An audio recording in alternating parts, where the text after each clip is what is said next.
Hi hello friends, welcome back to media talks. நான் உங்கள் Monica.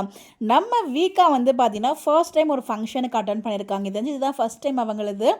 இப்போ நீங்கள் பார்த்துட்டு இருக்க பிக்ஸ் எல்லாமே நம்ம தாத்தா இருக்காங்களே அவங்களோட பொண்ணோட மேரேஜ்க்கான அவங்க ஷேர் பண்ணியிருந்த ஃபோட்டோஸ் தான். இது எல்லாமே அவங்க முன்னாடியே ஷேர் பண்ணியிருந்தாங்க. நான் எடுத்து வச்சுருந்தேன் பேசுவோன்னு சொல்லிட்டு, பட் பேச முடியல. இது வந்து அக்டோபர் 12 வந்து அவங்களுக்கு மேரேஜ் வந்து ஹைதராபாத்தில் சர்ச்சில் நடந்திருக்கு. அதை வந்து அவங்களும் ஷேரும் பண்ணியிருந்தாங்க. அதுக்கப்புறம் அங்கே ஒரு ரிசப்ஷன் மாதிரி நடந்திருக்கு. அப்புறம் அண்ட் சென்னையில் வந்து பார்த்தீங்கன்னா அக்டோபர் 18 வந்து ரிசப்ஷன் நடந்திருக்கு. அதை தாத்தாவே ஷேரும் பண்ணியிருக்காங்க. With Mahanadi family at my daughter's wedding reception held at Lee Palace Porur Chennai on 18th October. Thanks a lot to Swaminathan, Lakshmi Priya, Bharathi மோகன், doctor Praveen sir, Sai madam, EP John sir, ஃப்ரெண்டுன்னு சொல்லிட்டு ஃப்ரம் கேரளா அன்ஃபர்கெட்டபிள் மொமெண்ட் சொல்லி ஷேர் பண்ணியிருக்காங்க. ஸோ அந்த ரிசப்ஷனுக்கு தான் நம்ம வீக்காக ஃபர்ஸ்ட் டைம் தெரிஞ்சவங்க நிறைய அவார்ட் ஃபங்க்ஷன்லாம் நேராக போயிருக்காங்க ரெண்டு பேரும் ஜோடியாக.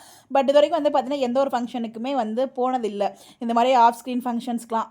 ஏன்னா வந்து தாத்தாவோட அவங்க அப்டேட் பண்ணப்போ நான் யோசிச்சேன், நம்ம செலிபிரிட்டிஸ் யாராவது போயிருப்பாங்களா அப்படின்னு சொல்லி. பிகாஸ் ஹைதராபாத் தான் அவர் ஃபஸ்ட்டு ஷேர் பண்ணியிருந்தாரு.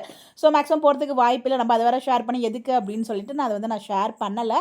அண்ட் ஒன் மோர் திங், ஏன் ஷேர் பண்ணல அப்படின்னா, வீக்காக இது வரைக்கும் எந்த ஃபங்க்ஷனுக்குமே போனதில்லை. ரீசெண்டாக வந்து பார்த்திங்கன்னா நம்ம வைஷாலி அவங்களுக்கு அழகாப்பு ஃபங்க்ஷன் இருந்துச்சு. ஸோ அதுக்குமே வந்து பார்த்திங்கன்னா நம்ம வீக்காக போகல.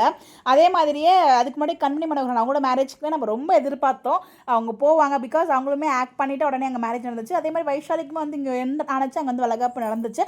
பட் இது ரெண்டு ஃபங்க்ஷனுக்குமே அவங்க போகலை அப்படிங்கிறப்போ ஸோ மேக்ஸிமம் வந்து போக மாட்டாங்க அப்படின்னு தான் நினச்சேன். பட் தாத்தா அவங்களுக்கு எந்தளவுக்கு க்ளோஸ் அப்படிங்கிறத இங்கே ப்ரூவ் பண்ணிட்டாங்க. ரெண்டு வீக்காகவுமே, அதாவது ரியல் வீக்காக ரெண்டு பேருமே பர்ஃபெக்டாக ஒரு அழகான ஜோடியாக இந்த ரிசப்ஷனுக்கு போயிருக்காங்க. அதை பார்க்கும்போதே நமக்கு அவ்வளோ ஹாப்பியாக இருக்குது. இந்த ஃபோட்டோவை ஷேர் பண்ண தாத்தாவுக்கு எவ்வளோ தேங்க்ஸ்னாலும் பத்தாது. ஸோ இது வந்து ஒரு விஷயம் புரியுதுங்க, தாத்தா வந்து வீக்காக்கு எந்த அளவுக்கு இம்பார்ட்டன்ட் அப்படின்னு சொல்லிட்டு. ஆன் ஸ்க்ரீன் ஆஃப் ஸ்க்ரீன் ரெண்டுத்துலேயுமே அவங்களுக்கு ரொம்ப இம்பார்ட்டன்ட். அதனால வந்து பார்த்திங்கன்னா ரொம்பவே வந்து அவங்களோட ஃபேமிலி ஃபங்க்ஷனுக்குலாம் போயிருக்காங்க. அது மட்டும் இல்லாமல் அது அவங்களுக்கு பெரிய மொமெண்ட் தான் இல்லையா. ஸோ வந்து பார்த்திங்கன்னா தேங்க்ஸ் சொல்லி போட்டோவும் செஞ்சிருந்தார் நம்ம தாத்தா. இந்த நேரத்தில் தாத்தாவோட பொண்ணு அவங்களோட மருமகனுக்கும் நம்மளோட சார்பாக வாழ்த்துக்கள் தெரிவிச்சலாம். எப்பயுமே ஹாப்பியாக சந்தோஷமாக இருக்கணும் அப்படின்னு சொல்லிட்டு யாரெல்லாம் விஷ் பண்ண நினைக்கிறீங்களோ கமெண்ட்டில் விஷ் பண்ணுங்கள். இந்த மாதிரி அப்டேட் தெரிஞ்சுக்க நம்மளோட சேனலை ஃபாலோ பண்ணிக்கோங்க. Bye bye.